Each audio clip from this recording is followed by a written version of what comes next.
Small Business Saturday.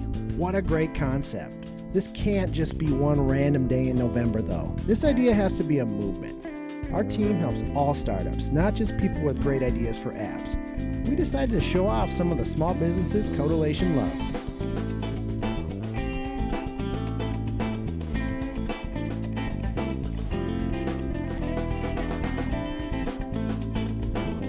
Internet, holy cow, I'm here with Jon of the North at Nature of the North. And so I don't know if everyone's aware of this place and how awesome it is. Can you talk about the origin story of your business, and then we'll get into like what you guys offer from there?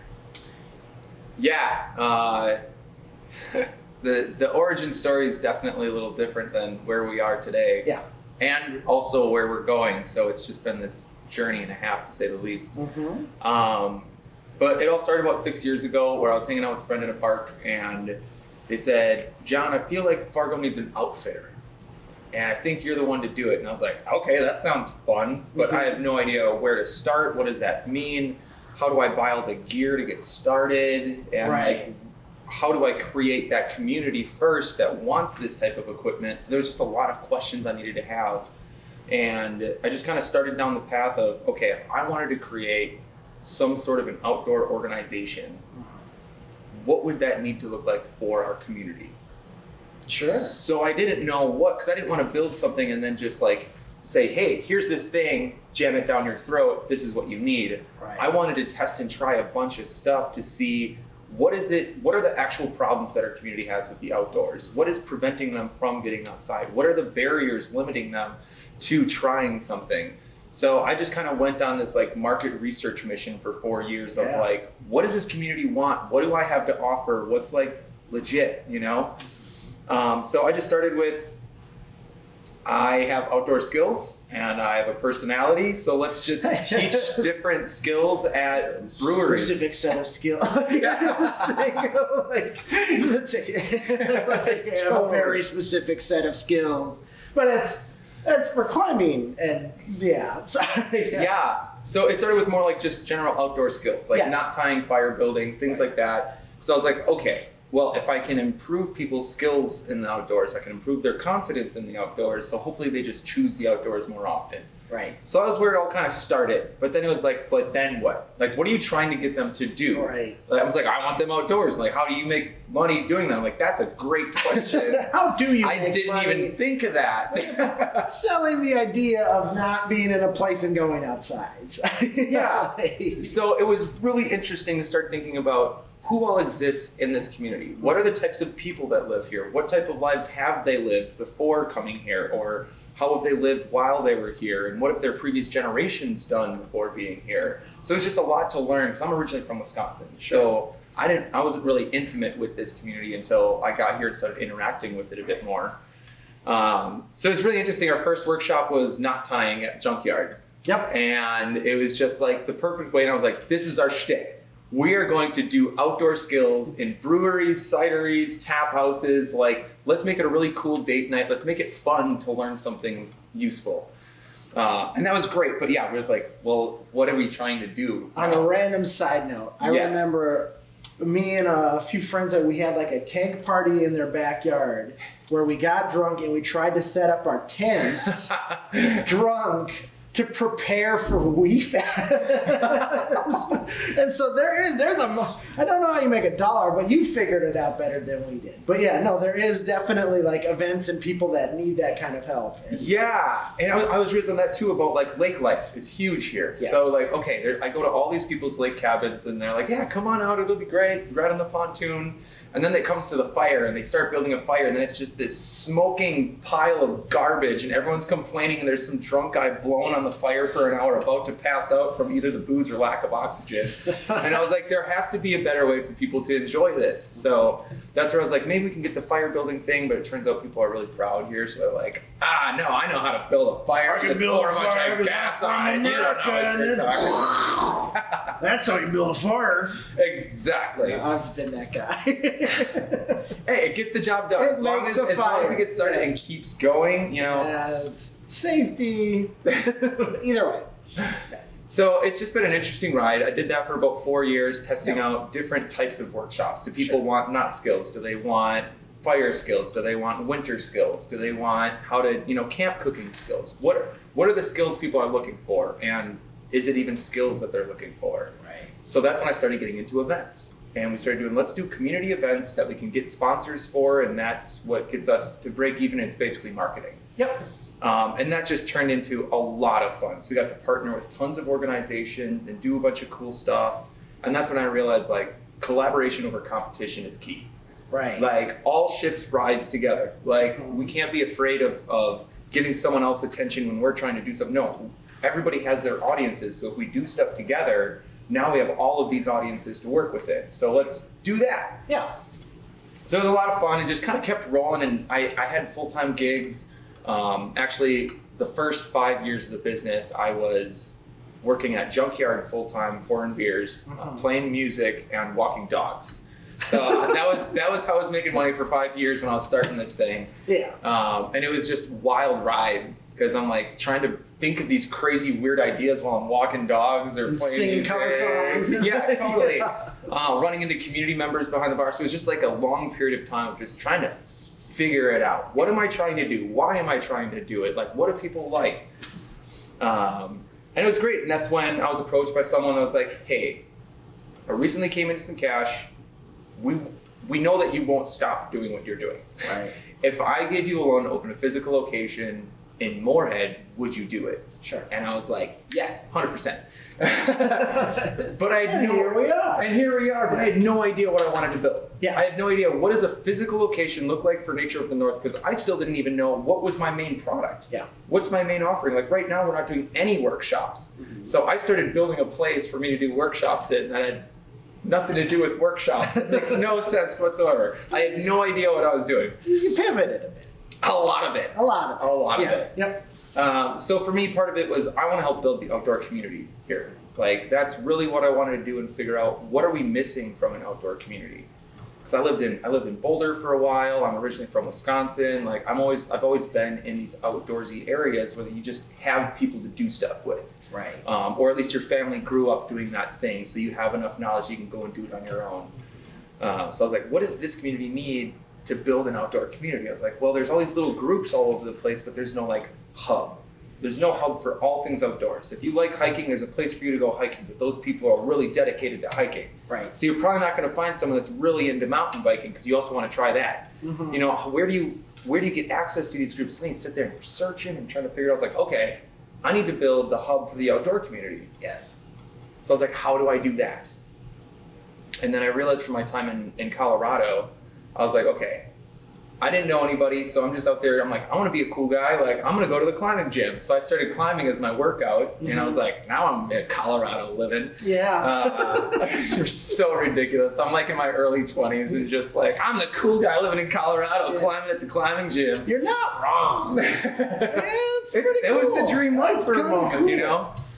But in the climbing gym, I didn't have a belay partner. You know, someone that holds onto the rope for you so you don't fall to your death, essentially. Right. So I couldn't use the big wall, so I could just go to the bouldering gym. So that's what this is behind us, the bouldering wall. It's low height, you don't have ropes or harnesses, just a big padded surface. So I was like, I want one of those in my space. Yeah. Because I've met the coolest outdoor people at the base of the bouldering wall. Because you're sitting there and all of the problems are mixed in. The hard ones, the easy ones, it's all kind of all over. So you kind of work within your range of what you're able to do. So then you're working on a problem, a route. So you're trying to solve this thing. It's kind of like a chess game. You're like, what are the moves I have to do in order to capture the king? Like the least physical. Yeah. Because I'm weak. Energy. I just got there, man. Yeah. I have no strength. How do I not use energy? But I mean, that's every sport. Yeah. You know. It's becoming more efficient in it, learning it, you know, getting into that flow state, putting in the reps, the practice. You know, it takes that for everything. Yeah. So I was like, I've met some really cool people at a bouldering wall because you kind of just mix in and all of a sudden you start solving a problem with someone. And all of a sudden you're like, wow, that was really fun climbing with you. Like, do you want to grab a beer? And they're like, yeah. So then you grab a beer and they're like, hey, we're actually going camping in the mountains this weekend. You down? And I was like, I don't know anybody and I have nothing to do. So yes, let's do that. And all of a sudden I'm hanging out with like paragliders and rock climbers and snowboarders and people that live out of vans. I was like, all of this came because I was at a bouldering gym. So your life ambition is to like, I want to live in a van down by the river. Like, that's real life. Like, that is real life. I actually did. Let's get on the right track. It's so funny because I actually lived in my van for 3 months last summer. Yeah, down by the river. I wasn't by the river. I was by the railroad tracks out back behind the space. I'm going to count that as by the river. Oh, based on we're pretty close to the river. Yeah, it's. I mean, I can probably throw something at the river. Probably. Yeah, it's close. I counts. can see it. If you round, you lived in a van down by the river. Absolutely. Yeah. So yeah, it was just a wild ride, and I was like, I want to create an environment that allows people to meet other cool people that want to do weird outdoor stuff. Mm-hmm. So that's where the wall came into play. Started building it. No idea what I'm building, how I'm building. Like, what is space? What is time? What is anything really? Enjoy your ready, fire, aim mentality. I was like, oh, you want me to put a lifetime's worth of work into debt behind something that I have no idea what I'm building? Let's go for it. We'll figure it out along the way. And then we're like 2 months away from opening, and then COVID comes in. Yeah. So we're like, our entire planet's shot, man. Like, we can't have people coming indoors into a climbing environment where you're touching holds and breathing on each other. Right. Like, this is the worst idea in humanity. So it's all just like pivoting, figuring it all out. So that's kind of like where it's, I know that really kind of went off the rails a little bit. That was a journey of how it started. But, yeah. But where are we at today? Really where we're at now is this place of trying to understand our role in the outdoor community here in Fargo-Moorhead, within that outdoor ecosystem that exists. We have a bunch of great shops in town, we have a bunch of great nonprofit organizations, all these people doing great stuff, but what is our role amongst all of that? And we've realized, our whole goal since the beginning was getting people outdoors. So for people to try something new, how do we make it more accessible to them and less intimidating and break down the barriers preventing them from trying it their first time? Right. So we've kind of come up with a couple stages now that we're working in. Yeah. Which is, first one is just simple engagement. Like, we just want people to try this activity in a safe setting where they know there's someone that's done this before that can keep them safe. They know they're going to be in a place where there's going to be a bunch of other people falling and making a fool of themselves, so there's nothing to be afraid of. Like, we're all just here doing this for our first time together. Yep. If you try it and you like it, then we want to educate you. Sure. What is this sport? What are all the words associated in it? Like, if you go into a mountain bike shop and you've never talked before, they're going to look at you like, what are you doing in here right now? Right. So we want you to understand the vocabulary. We want you to understand the safety. We understand all of the equipment that's involved in these different activities, and really giving you the foundation to be able to walk into any one of these stores that's involved in this activity and not sound like an idiot, basically. Right. And that's one of the huge pieces. You're intimidated to go to these places because you're like, I don't know enough. Like, well, now you do. All right. No one knows enough until they know enough. Exactly. And you can never know enough. So It's like we're all in the same boat. So after we get you a little educated as to what's going on, now we can start integrating this activity into your life.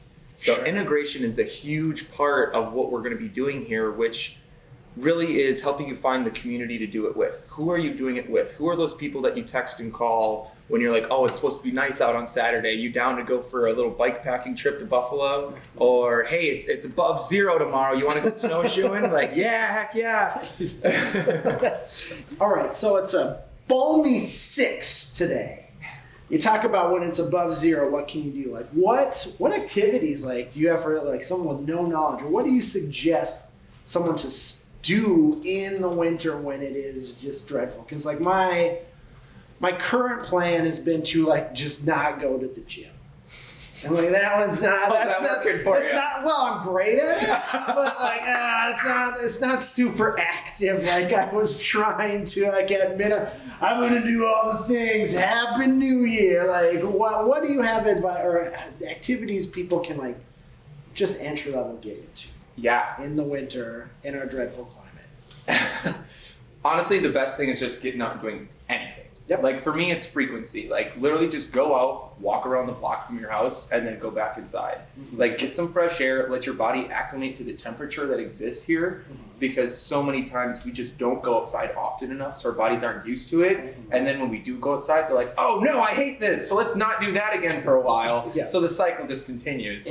But personally, my favorite outdoor activity is hot skis or ski shoes. It's like if a cross-country ski and a snowshoe had a baby. That's basically what we're working with here. Right. It's like cross-country skiing is cross-country skiing. If you've tried it, you've fallen, just like I have. Because I fall every single time. It's miserable. We tried this weekend at Frostival. Still going on this month. It is. Frostival is up and running. But yeah, so it's a great cross-country skiing's, really tricky to kind of get some of the form down, and you just fall, and then you feel really crappy about yourself. Right. And then snowshoeing is really fun, but it's a lot of work. It's so much work, man. Like you are going to be a sweating pile by the end of this thing if you don't know how to layer properly. Also, look up layering, how to layer appropriate. What are the different layers? If you want to know more, come hit me up. I love teaching winter layering. I love helping people understand what these layers are, why you have them, and if you understand your layering system truly, you'll still be able to enjoy the outdoors in winter. So yeah, it's really great. I really suggest people getting dogs, because dogs force you to go outside. You have to walk it all the time. Or start going to Rover and like getting paid to walk dogs. Okay, interesting. But no, honestly, just getting outdoors, walking around the block, just going to any of our parks. Our parks here in town, we have great groomed trails now. So you can even walk those in just regular boots alongside of the cross-country ski trail. Right. And just getting outdoors and just being present within it. But for anyone that's like, maybe like yourself, and are like, I don't do well in this real cold climate, the best thing you can do is fall. Fall is the best time to start preparing your body to acclimate to this temperature. The biggest failure that happens in our area that I've noticed is as soon as it starts cooling down below 40, they start getting out their winter coats, layering up, and they're like, okay, now I'm comfortable again. But now they have everything on that they have for the whole winter. So you have nothing more to add. You have nothing more to do. So all of a sudden you just start getting colder and colder and colder, and you're like, this sucks, until it finally starts coming back around in spring, and you're like, finally, we made it. We have to change our relationship with winter. So the best thing you can do in fall is be uncomfortable. Be uncomfortable. Like just wear a light sweatshirt or something, let that wind come through. You're not gonna freeze, you're not gonna die at 40 degrees. You're going to be uncomfortable. But if you allow yourself to be a little uncomfortable for a month or so in fall and let your body start breathing in and just like settling into that cold, it knows it's coming. It starts to change the way your blood interacts with your body. It does a whole ton of stuff. Wim Hof breathing, if you want to do a little research on breathing methods. More vocab. So let your body acclimate through fall, and then you can slowly start adding on layers to that uncomfortable range, because let's face it, in winter, you're just going to be uncomfortable. So let's make you uncomfortable and not in straight misery. But if you have like the right, like you're only as good as your weakest piece of your armor. So getting those layers is such an important component. Absolutely. And understanding which layers are the most important in the job of keeping you warm. Which I do not. No, you're such a treasure trove of like outdoor knowledge. Yeah, man. And that's what I want to be. I want to be an asset to our community to make the outdoors less intimidating. Because all you have to do is spend 30 minutes with me, and I will get you set up on how to layer yourself appropriately. So now you can spend spring, summer getting all of your stuff at thrift stores or whatever else, or putting it on your Christmas list, so that next winter we can make sure that you love it.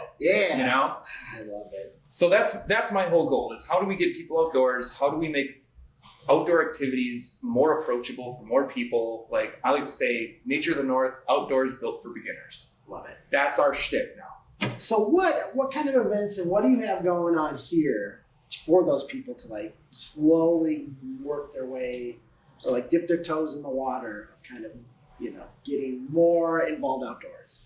So right now our focus is the climbing gym, and getting kids to come in here and try it. We want parents to come in, bring their kids, either climb with them or spend an afternoon here while they work from their laptop and the kids climbing. Like this is a perfect spot for you to be able to work from home while letting your kid be active and run around. Or birthday parties. Like you can rent out our whole space for 2 hours, bring in a bunch of kids, parents sit down and hang out over here, the kids run around knock out all of their energy and you're good to go for the rest of the day. Love it. So that's our focus right now, is getting this place to be financially stable through focusing on kids, parents, and things like that. And then in spring, we'll be launching our summer programming and some of those pieces. So we're going to do an outdoor summer camp. Okay. That'll be, right now we're planning on 4 hours a day for 4 days a week, and we'll run it for like 4 months, man. Oh, yeah. And it's all going to be just outdoor stuff. So we'll climb every day for a little bit. We'll go on an outdoor hike for a little bit. We'll teach some knot tying skills. We'll go up to the community garden and interact with some of that side of nature and really just show the spectrum of ways to get outdoors. And then we'll see, what do the kids latch to? Yeah. What did your kid love most about this week? Now here's the offerings that you need to start going down. Oh, cool. So really just trying to find those big funnels of, let's engage as many people as we can to meet them on their level, and then in whatever inspired you, let's foster Start that. to funnel it down a little bit to something that you really care about. So that's our focus. We're going to be launching some programming for the wall. So we're going to do some youth programming so that some kids can interact with kids their same age and start building confidence together, solve problems together, do all of that. And then we're going to reintroduce our intro to bouldering class. So it's all like the intro to intro class. That's all about, what is this thing? Why are there numbers? Why are they different colors? Why are they different shapes? How do I use my body? I'm very confused. Right. Let's get all of that confusion out of the way so you can just enjoy this place now. Sure. So that's kind of where we're at, and that'll be our next 3 months. Then from there, we really want to dive into that summer camp programming, so that way we can solidify summer through the summer camps, and then winter through the climbing wall, because people are looking for something to do in winter. So an if indoor you climbing have wall is children, great. if you're young at heart, if you're wearing a Spider-Man shirt, like come out and just try climbing a little bit. It's not gonna. There's what the level. I could fall from that height, and I'm old and fat. Yeah, So. you can fall from that height and you'll be just fine. So industry standard is 6 inches of memory foam. We have 12 inches, so we doubled it to make sure it's plenty safe. Yeah. We dug out the floor so that way you get this flat walk on, so you don't have this awkward step up onto a pad or anything. It's 14 feet. It's not required. We show everybody how to fall, all the safety pieces right out the gates. We give you a simple orientation so you're not super confused. It's total beginner friendly, 100%. I absolutely love it. Last question. What else, besides coming and climbing and getting involved, what can we do to help your small business or support your small business? Stay along for the journey, and be patient. Be patient with me.